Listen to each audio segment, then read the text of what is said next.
Today, we're diving into a topic that is incredibly important to me personally, the importance of your feet. I will show you how you can check if and how well your feet are moving, and you will learn how knee pain, hip problems, back, neck, and even shoulder issues could all be traced back to the feet. 500 years ago, Leonardo da Vinci called the human foot a masterpiece of engineering and a work of art. And turns out he was right. Everything that happens in your feet affects your entire body. So if your feet are stuck, everything is stuck. Did you know that each one of your feet has 26 bones and 33 joints? That means a quarter of all of your bones in your body are actually in your feet.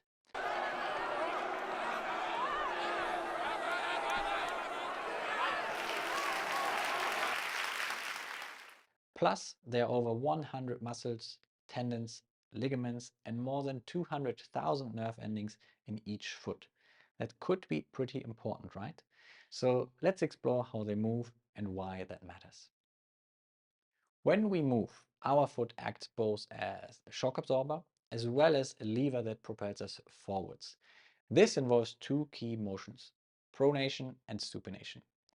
Pronation happens when your foot hits the ground and your body weight moves forwards on top of this foot. The foot lengthens and spreads, kind of like a trampoline that you now land on.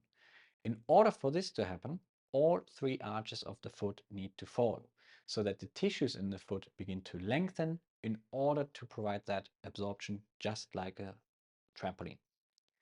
This also then sets you up for a slingshot effect for the next step, when the foot resupinates and you use that energy from the trampoline to propel yourself forwards. You want to check if your foot pronates properly? Here's a quick checklist. Step 1, foot forward, bend your knee and move your center of gravity forwards over that foot. Now check whether your foot maintains contact with the ground at the big toe joint, the little toe joint, and the heel. If you lose one of these contact points, your foot is rolling as shown here, or in fact working against gravity in case the heel is actually lifting. If this is you, your foot is not pronating. Okay, if you do have that tripod down, then check whether the foot is actually getting longer and flatter. This lengthening and moving towards the ground motion under the condition of the tripod is what happens in pronation. As soon as you lose one point of your tripod, or you don't have any lengthening and lowering, you are not making use of that trampoline and you're not pronating. If you're losing your tripod, you might be rolling, and this is what someone might have called overpronation in the past when you saw this person. However, bear in mind that there is really no such thing as overpronation. There is pronation or there is no pronation. Pronation requires the tripod. And now let's talk about supination. Supination is the opposite of pronation. It's when your foot shortens and narrows, allowing you to now push off the ground from this foot. Here is how to check for it. Start with both of your feet under your hips and rotate your body towards one leg. We are now looking for the big toe joint to stay in contact with the floor and an external rotation through the rear foot and ankle, which lifts the arches and shortens the foot. Very often, when the foot cannot supinate, what happens is that the entire foot starts to roll towards the outside as shown here. Another way to check is by extending your big toe. If your ankle doesn't move, or in fact it falls inwards, your foot might actually be pronating when it should really be supinating. The reason why this is a useful test is because as when we push off a foot, we actually have this toe extension present. So it should couple with the supination motion in the foot. So what does this all mean for the rest of the body?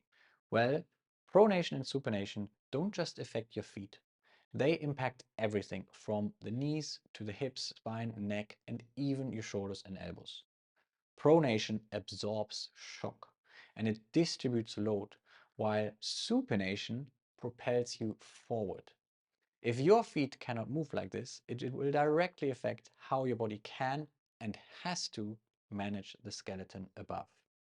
So when you're lacking pronation, you might find that this shock travels freely into the rest of the system. But when you're missing supination, you might find that walking is quite effortful as you are lifting yourself forward instead of just propelling yourself forward. As already said, when we move weight into the foot, it should pronate. Pronation is an act of gravity, and the foot simply responds to that weight coming down through it.